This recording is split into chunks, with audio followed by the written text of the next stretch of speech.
Queridos irmãos do Brasil aqui em Istambul, queridos irmãos do Brasil que estão no exterior e demais irmãos que estarão conosco comungando neste momento e aqueles que poderão nos ouvir no futuro. Nós hoje gostaríamos de conversar um pouco com vocês sobre a visita que fizemos lá à comunidade de Pérgamo, que aqui na Turquia se chama Bérgamo. Uma comunidade muito particular. A carta que Jesus escreveu através de João está no capítulo 2 do Apocalipse, versículo 12 a 17. Quem quiser conferir depois, é uma carta muito, como todas, muito interessante, onde Jesus recomenda que eles não seguissem as doutrinas dos nicolaítas, que nós já falamos a respeito, nem as doutrinas que foram pregadas a Balaão, que foi exatamente aquele episódio de que Balaão foi convidado a condenar ou vibrar contra o povo de Israel, e ele não aceitou. Seguiu a Deus, assim como Jesus, relembrando esse episódio, recomenda a todos nós que não esqueçamos de segui-lo. Esse é o princípio dessa carta. Mas eu gostaria de falar especificamente sobre o templo de Asclépio, que ali se encontra, que nós tivemos a oportunidade maravilhosa de visitar,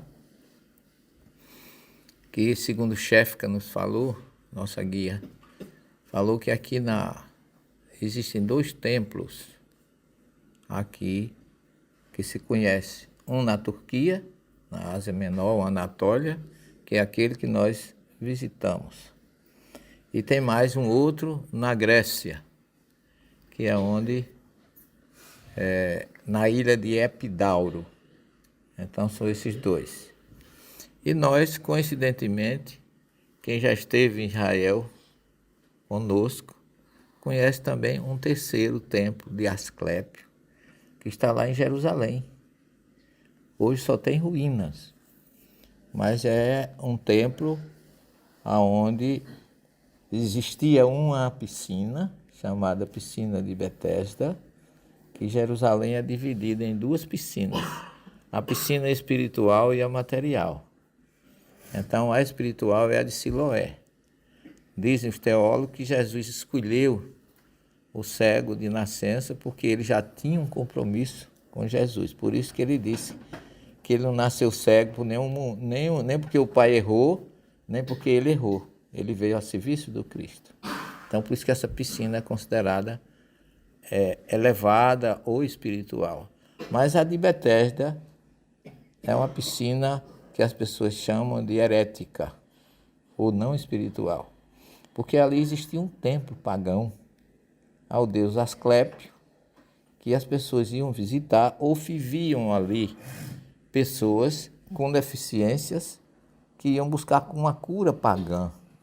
E aquele aleijado de 38 anos numa cama, fazia 38 anos que era paralítico, Jesus vai lá e o libertou. Então Jesus foi ali por 2 motivos: mostrar que a misericórdia de Deus está em qualquer lugar. E segundo, porque ali era a casa dos seus avós.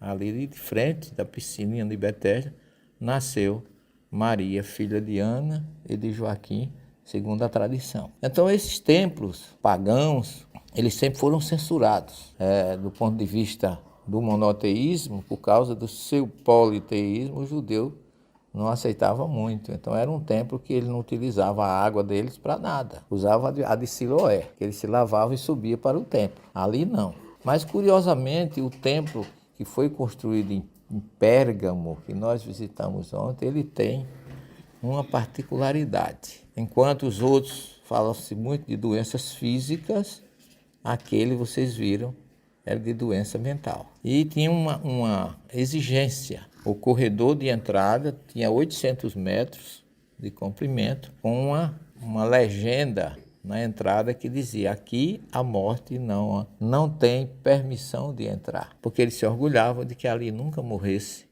ninguém. Porque eles não tratavam de doenças físicas, eles tratavam de doenças espirituais ou psicológicas. Lógico que eles não falavam espirituais, Mas a conduta daqueles que tratavam dos doentes mentais que ali viriam era exatamente uma conduta que a gente vai descobrir que tem muito a ver com a espiritualidade.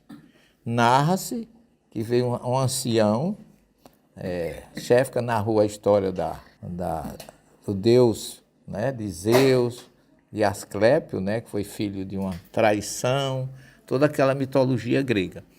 Mas para nós interessa mais o lado médico e o lado psíquico e espiritual. Por isso que a lenda, quem quiser ler, a lenda de Asclépio como filho de Zeus, tem uma outra, procure na mitologia grega que vocês vão encontrar. Mas, na verdade, diz que um cidadão vinha com uma jarra de leite, um ancião já doente que não poderia caminhar os 800 metros. E ele parou na metade, colocou debaixo de uma árvore a sua jarra, e ali ele adormeceu, e o leite atraiu as serpentes que vieram beber do leite, e lá dentro elas brigaram e liberaram na sua briga, na sua competição, liberaram o seu veneno. E o ancião não sabia absolutamente de nada disso. Quando ele desperta, ele tomou o leite da sua jarra com o veneno das serpentes e ficou curado da sua moléstia física.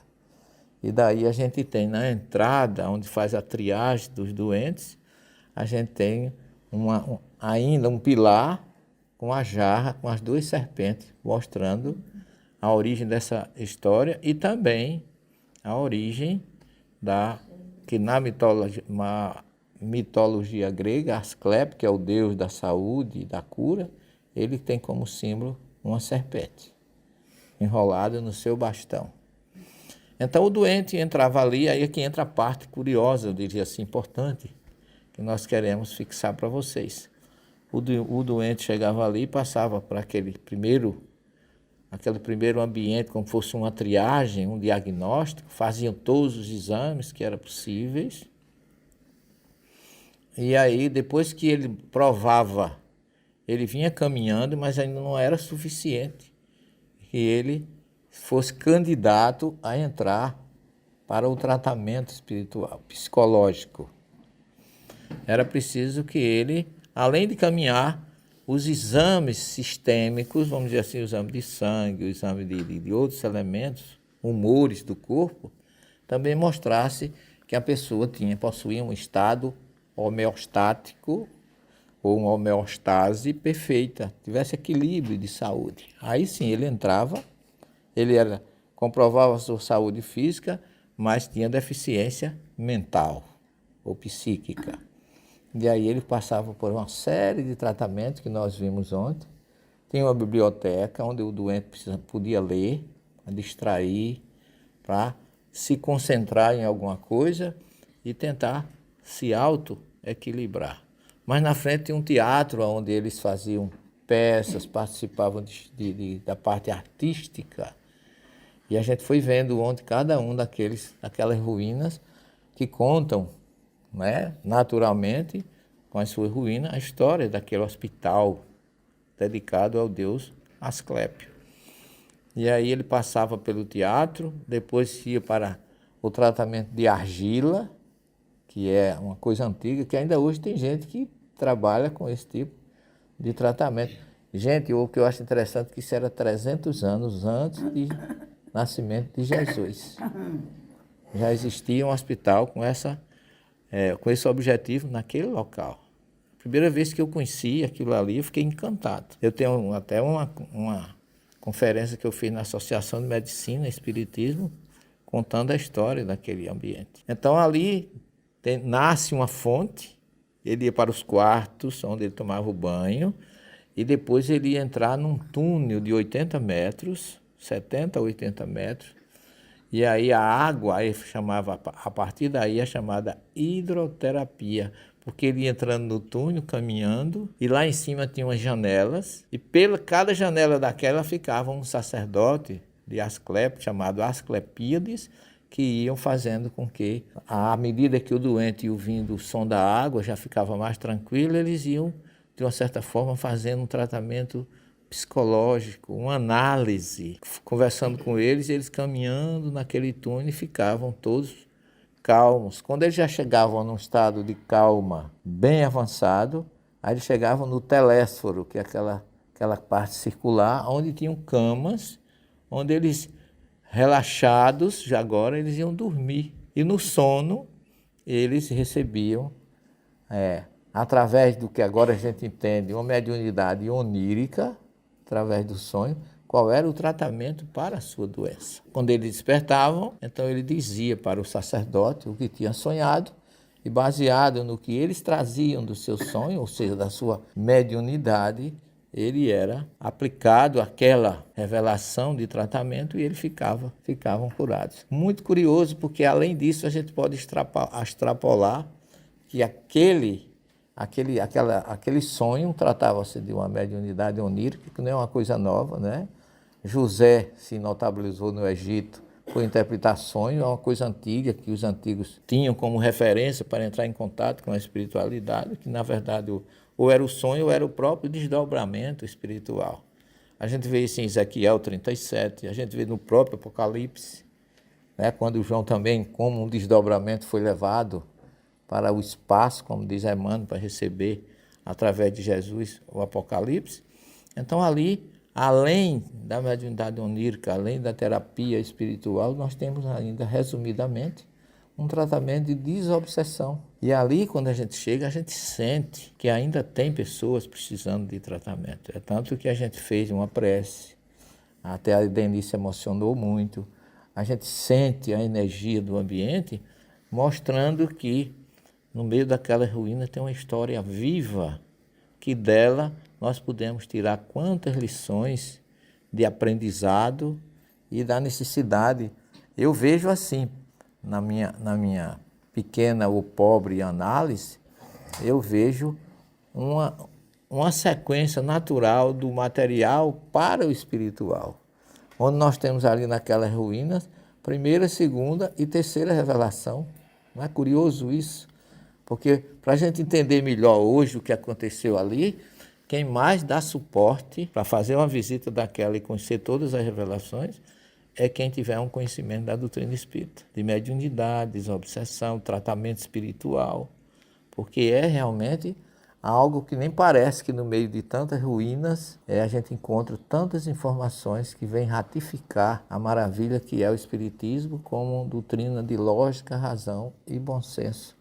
E que todos nós, enquanto passamos ali depois de tanto tempo, vamos dizer assim, 2.300 anos, né, de ali até hoje, passando por Jesus, pela doutrina, a gente acaba descobrindo que nós ali também fizemos uma autodesobsessão, fizemos um tratamento espiritual, fizemos uma prece, fizemos uma meditação e sentimos a energia daquele ambiente aonde quantos foram libertos, inclusive quando a gente sai na praça, tem uma fotografia de Galeno, que foi um grande mestre da medicina, ele foi tão importante, trabalhou naquele hospital e foi levado a Roma para ser médico dos imperadores. Porque além de ele ter estudado anatomia, além de ele ter estudado os humores do organismo, ele também descobriu o quinto sintoma da inflamação. Calor, tumor, rubor e dor são os 4 primeiros. E quem tem calor, tumor, rubor e dor tem desvio de função ou função lésio, como se diz em latim. E a gente viu lá a presença da estátua dele ali na praça de Bérgamo, né? Que é o nome turco, ratificando e mostrando uma história viva dentro de ruínas que nos traz tantos ensinamentos.